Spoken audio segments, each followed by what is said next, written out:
Good morning students. आज का जो हमारा टॉपिक है वो है product purchase and 5 step consumer decision making process. तो आज मैं आपको बताऊंगी कि कि जब भी हम कोई प्रोडक्ट खरीदते हैं तो किन बेसिस पे खरीदते हैं, क्या क्या हम डिसीजंस लेते हैं, फिर हम वो प्रोडक्ट को खरीदते हैं। तो आज हम करेंगे 5 step consumer decision making process. First is problem recognition, then is information search, then information evaluation, purchased, post purchase behaviour. तो इसको हम स्टेप बाय स्टेप करेंगे कि जब भी कोई हमने प्रोडक्ट खरीदना हो तो उस प्रोडक्ट को परचेज करने के लिए क्या क्या हम स्टेप्स से गुजरते हैं, फिर जाके हम वो प्रोडक्ट को परचेज करते हैं। First is problem recognition. For example हम एक स्मार्टफोन का एग्जाम्पल ले लेते हैं क्योंकि आजकल मोबाइल फ़ोन्स जो हैं वो हम बहुत ज़्यादा यूज़ करते हैं। The purpose of this study is to understand two major consumer decision while buying a smartphone, which smartphone to buy, from where to buy। ठीक है, तो हम सबसे पहले हम जैसे हमने सपोज करो मोबाइल परचेज करना है तो सबसे पहले हमने माइंड में आएगा कौन सा ब्रांड लेना है, सैमसंग लेना है, एप्पल लेना है, ओप्पो लेना है, रेडमी लेना है, वीवो लेना है, कहाँ से लेना है, ऑनलाइन लेना है या शॉप पे जाके लेना है। ठीक है, तो हम स्टार्ट करते हैं। The first process of the consumer decision making framework is problem recognition, which is generally caused by a significant difference between an ideal state and an actual state. When consumer perceive there is a problem with their current product and need to be solved, and this problem could be simple or complex, rational or irrational. For example पहले जैसे buttons वाले mobile चलते थे, but जैसे जैसे growth हुई आगे smartphones आ गए। अब स्मार्टफोन्स में भी बहुत सारे आगे एडवांसमेंट्स हैं, डिफरेंट लाइक फंक्शंस हैं उसमें, या हम कौन से सॉफ्टवेयर्स यूज़ कर रहे हैं उस बेसिस पे। तो फॉर एग्जांपल कोई इंसान है, उसको जैसे सॉफ्टवेयर वगैरह डिज़ाइन करने हैं या जिसको ज़्यादा स्मार्टफोन अच्छे वाला चाहिए, जिसका सारा काम ही मोबाइल के थ्रू होता हो, तो वो अपनी ज़रूरत के अकॉर्डिंग जो है मोबाइल खरीदेगा। इसमें लिखा है ना, when consumer perceive there is a problem with the current product. अगर हमारे पास बटन्स वाला प्रोडक्ट मोबाइल होगा तो क्या मैं आपको ये प्रेजेंटेशन दे पाऊँगी? नहीं दे पाऊँगी। I need a smartphone to give you a presentation. तो ये प्रॉब्लम जो है ये सिंपल भी हो सकती है, कॉम्प्लेक्स भी हो सकती है। In my case it's simple. ठीक है, तो इसलिए मैंने ये स्मार्टफोन परचेज किया। Consumer can have various reasons for them to perceive that their mobile phone got problem need to be solved. For example, a new phone release, current mobile phone is not operating well, not satisfied with current mobile phone or just wants a new mobile. तो eight times हो सकता है, for example जैसे मैंने आपको lectures देने थे तो मैंने ये नया स्मार्टफोन लिया ताकि मैं आराम से आपको लेक्चर्स दे सकूं। ठीक है, तो ये मेरी प्रॉब्लम थी, इसको मैंने रिकॉग्नाइज किया। Next is information search. Once consumer realize that the current product is not as it should be, it means a problem has been recognized, and then consumer will proceed to search great information in order to resolve it. This is called information search. अब जब मैंने ये mobile ख़रीदना था तो मैंने बहुत सारी इन्फॉर्मेशन सर्च की कि मुझे कौन सा मोबाइल जो है लेना चाहिए जो मेरे बजट के अंदर भी हो। तो जब भी हम कोई प्रोडक्ट खरीदने से पहले इंफॉर्मेशन सर्च करते हैं उसको कहते हैं प्री परचेज सर्च। मतलब परचेज करने से पहले मैंने रिसर्च की सारी information. Information search can be divided into 2 parts, internal and external.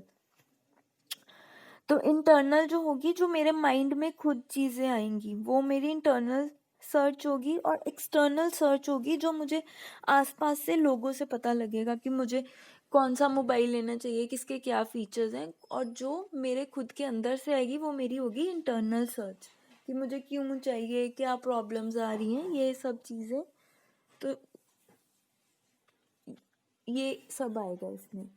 Next is evaluation of alternatives. In this process, consumer purchases intention is already quite strong, only the brand choice is still hesitating in their mind.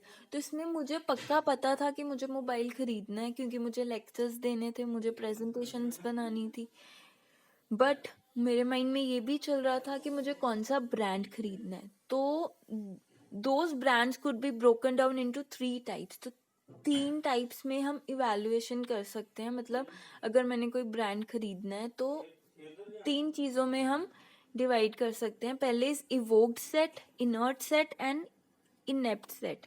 Evoked set वो brands होते हैं जिनके बारे में consumer की positive image बनी हुई है. इनर्ट सेट होते हैं जिनके बारे में हमारी नेगेटिव इमेज बनी हुई है. और inept set is defined as the brands have no characteristic consumer perhaps will not choice them.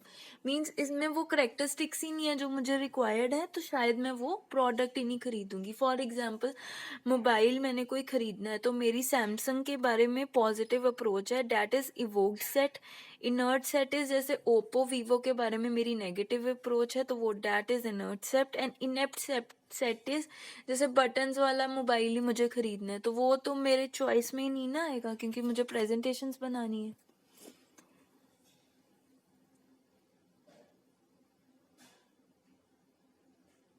Below is a simple framework example in terms of mobile phone. In term of mobile phone, if consumer is satisfied with the brand of their current mobile phone, they will still look for another of the same brand new product. If not, they will choose other.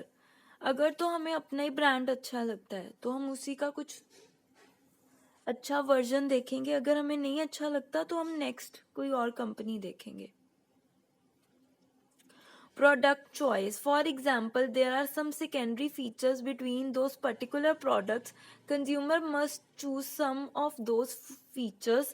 Those features are called determinant attributes. In terms of mobile phones, similar characteristics phones sometimes come with different secondary features. For example, two same price mobile phones, one comes with higher quality camera but the other one come with nicer speakers. Consumer generally will choose one with those determined attribute as their purchase decision because of their product already on their list. तो product choice हम किसके basis पे करेंगे? Determinant attributes. अब determinant attributes जो हैं, जो features हैं, फॉर एग्जाम्पल जिसको म्यूजिक में इंटरेस्ट होगा वो वाला मोबाइल खरीदेगा जिसके स्पीकर्स अच्छे होंगे, बट जिसको फोटोज क्लिक करनी है वो खरीदेगा जिसका कैमरा अच्छा है. तो प्राइस दोनों मोबाइल का सेम है, बट हम क्या करेंगे, जब हम परचेज करेंगे तो हम अपने एट्रीब्यूट्स जो हमने सेट किए हैं कि मुझे क्या चाहिए अपने मोबाइल में, उसके बेसिस पे हम परचेज करेंगे. Once the product has been chosen, the purchase behavior will happen. Consumer will proceed to pay the product which they mainly evaluated and bring it home and enjoy it. After consumer experience this new product, the next purchase will happen in the future.